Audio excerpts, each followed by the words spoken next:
રામ રામ મિત્રો, study with સિદ્ધેશમાં આપનું સ્વાગત છે। તો ચાલો આજે આપણે વાત કરવાના છે એક એવી બીમારીની જેને કેસ હેલ્થ પ્રોફેશનલ્સને વારંવાર જોવા મળે છે।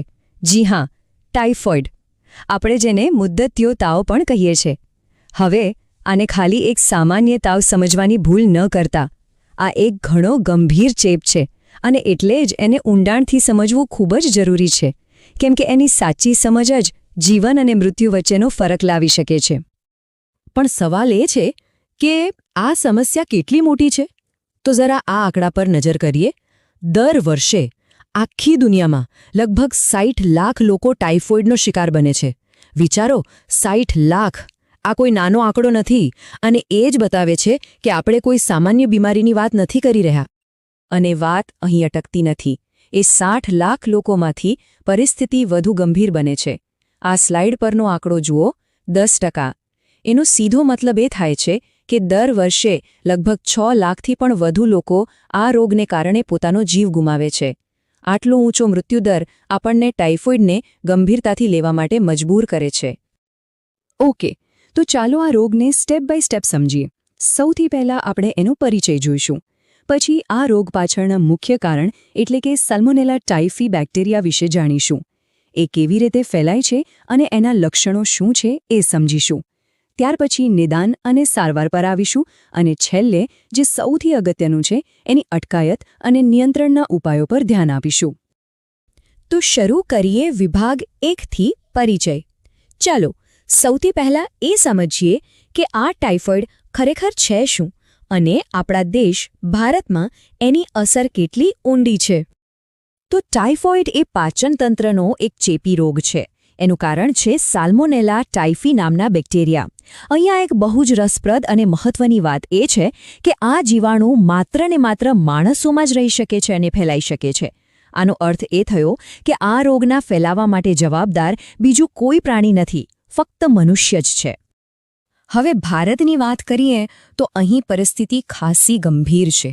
ટાઇફોઇડ અહીં એક એન્ડેમિક રોગ છે, એટલે કે એ આપણા વિસ્તારમાં કાયમ માટે ઘર કરી ગયો છે।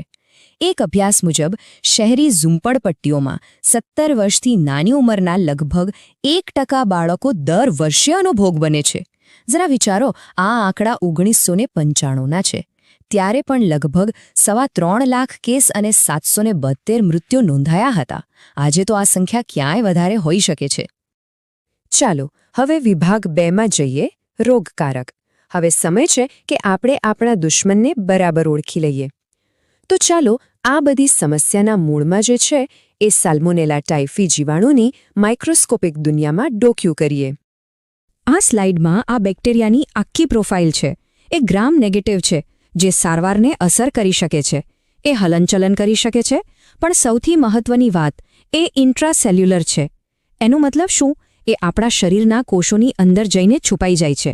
આનાથી એને આપણી રોગપ્રતિકારક શક્તિના હુમલાથી બચવા માટે એકદમ સુરક્ષિત કવચ મળી જાય છે। ભલે આ જીવાણુ આપણા કોષોમાં છુપાઈને બેઠો હોય, પણ શરીરની બહાર એ એટલો મજબૂત નથી। પાણી ઉકાળવાથી, ક્લોરિનેશનથી કે પછી દૂધના પાશ્ચરાઇઝેશનથી એનો સરળતાથી નાશ થઈ જાય છે। અને ફરીથી યાદ કરી લઈએ, ચેપનો મુખ્ય સ્ત્રોત ફક્ત માણસ જ છે, કાં તો કોઈ બીમાર દર્દી હોય અથવા એવો વાહક જેમાં કોઈ લક્ષણ ન દેખાતું હોય। ચેપનો પ્રાથમિક સ્ત્રોત હંમેશા ચેપગ્રસ્ત વ્યક્તિના મળમૂત્ર જ હોય છે, જે પછી પાણી, ખોરાક અને માખીઓ દ્વારા બીજા સુધી પહોંચી જાય છે। હવે વિભાગ 3, ફેલાવો અને લક્ષણો। અહીં આપણે 2 મુખ્ય સવાલોના જવાબ શોધીશું। પહેલો, આ જીવાણુ એક વ્યક્તિમાંથી બીજામાં જાય છે કેવી રીતે? અને બીજો, જ્યારે કોઈને ચેપ લાગે ત્યારે કયા લક્ષણો પર ખાસ ધ્યાન આપવું જોઈએ? આ સ્લાઇડ રોગના ફેલાવાની આખી સાંકળને એકદમ સ્પષ્ટ રીતે સમજાવે છે। બધી શરૂઆત થાય છે ચેપગ્રસ્ત વ્યક્તિના મળમૂત્રથી। ત્યાંથી આ જીવાણુ પાણી કે ખોરાક જેવા બીજા સ્ત્રોતોને દૂષિત કરે છે અને છેવટે ફિકલ ઓરલ રૂટ દ્વારા, એટલે કે ગંદા હાથોથી અથવા દૂષિત ખોરાક પાણી ખાવા પીવાથી તે બીજા સ્વસ્થ વ્યક્તિના શરીરમાં પ્રવેશે છે। તો આ રોગનું સૌથી વધુ જોખમ કોણે હોય છે જોઈએ। ઉંમરની વાત કરીએ તો 5 થી 19 વર્ષના યુવાનોમાં અને પુરુષોમાં તે વધુ જોવા મળે છે। સામાજિક રીતે ગરીબ વર્ગમાં એનું પ્રમાણ વધારે છે, પર્યાવરણની દૃષ્ટિએ ચોમાસામાં ખાસ કરીને જુલાઈથી સપ્ટેમ્બર મહિનામાં જ્યારે માખીઓનો ઉપદ્રવ વધે છે ત્યારે કેસ પણ વધે છે અને આ બધામાં સૌથી મોટું કારણ છે વ્યક્તિગત સ્વચ્છતાનો અભાવ. એકવાર જીવાણુ શરીરમાં પ્રવેશી જાય પછી શું થાય છે? આ ટાઈમલાઈન પર ધ્યાન આપો. પહેલા 10 થી 14 દિવસ તો ઇન્ક્યુબેશન પીરિયડ હોય છે, જેમાં કોઈ લક્ષણ નથી દેખાતું. પછી પહેલા બીજા અઠવાડિયામાં સીડીની જેમ સ્ટેપ બાય સ્ટેપ વધતો તાવ અને સખત બેચેણી શરૂ થાય છે. બીજા ત્રીજા અઠવાડિયામાં ક્લાસિક ચિહ્નો દેખાય છે. શરીર પર ગુલાબી લાલ દાણા, ખાંસી અને એક બહુ જ મહત્વનો સંકેત રિલેટિવ બ્રેડિકાર્ડિયા, એટલે કે તાવ ખૂબ ઊંચો હોય પણ ધબકારા ધીમા હોય. અને જો સારવાર ના મળે તો ત્રીજા ચોથા અઠવાડિયામાં આંતરડામાંથી લોહી વહેવા જેવી ગંભીર અને જીવલેણ સમસ્યાઓ થઈ શકે છે. વિભાગ 4 નિદાન અને સારવાર. આપણે લક્ષણો તો જોયા, પણ હવે એ વાત કરીએ કે આ રોગનું પાક્કું નિદાન કેવી રીતે કરવું અને પછી એની અસરકારક સારવાર કઈ રીતે કરી શકાય. નિદાનની વાત આવે એટલે વિડાલ ટેસ્ટ સૌથી પ્રચલિત છે. આ ટેસ્ટ શું કરે છે? એ દર્દીના લોહીમાં સાલ્મોનેલા બેક્ટેરિયા સામે બનેલા 2 ખાસ એન્ટીબોડીઝ H અને O નું પ્રમાણ માપે છે.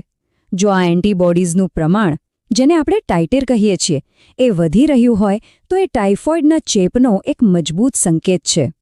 સારવારની વાત કરીએ તો એનો અભિગમ એના પર આધાર રાખે છે કે આપણે દર્દીની સારવાર કરી રહ્યા છીએ કે પછી કોઈ કેરિયર એટલે કે વાહકની.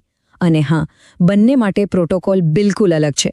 જો કોઈ એક્ટિવ પેશન્ટ હોય તો એમના માટે પસંદગીની દવા છે ક્લોરામ્ફેનિકોલ, જેનો 14 દિવસનો કોર્સ રહે છે.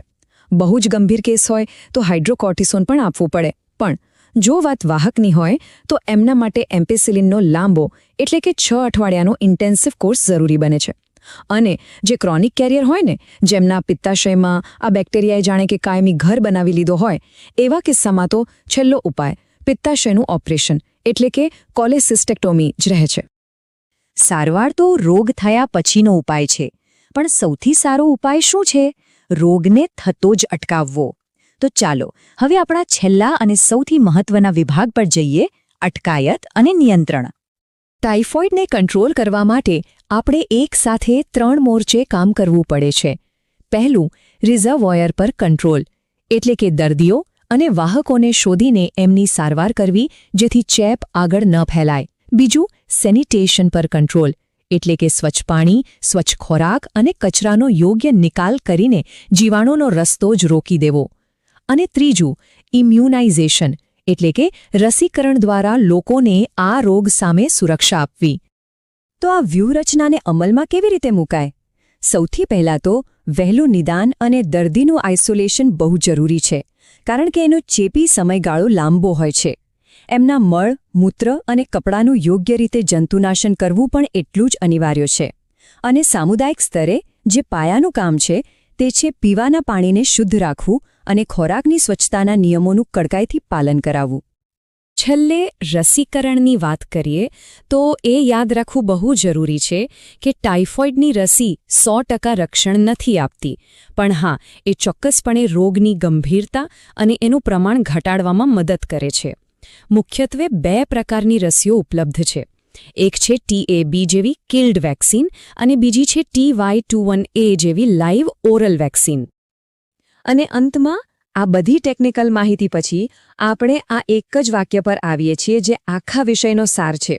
ભવિષ્યના આરોગ્ય વ્યવસાયિકો તરીકે આપણું સૌથી મોટું હથિયાર કદાચ દવાઓ કે ટેસ્ટ નથી, પણ આરોગ્ય શિક્ષણ છે. લોકોને હાથ ધોવા જેવી સાવ સામાન્ય આદતથી લઈને શુદ્ધ પાણીના મહત્વ વિશે જાગૃત કરીને જ આપણે ટાઇફોઇડ જેવા રોગોના મૂળ પર સાચો પ્રહાર કરી શકીએ છીએ. આ જ વિચાર સાથે આજનું આ વિશ્લેષણ અહીં સમાપ્ત કરીએ છીએ. ફરી મળીશું.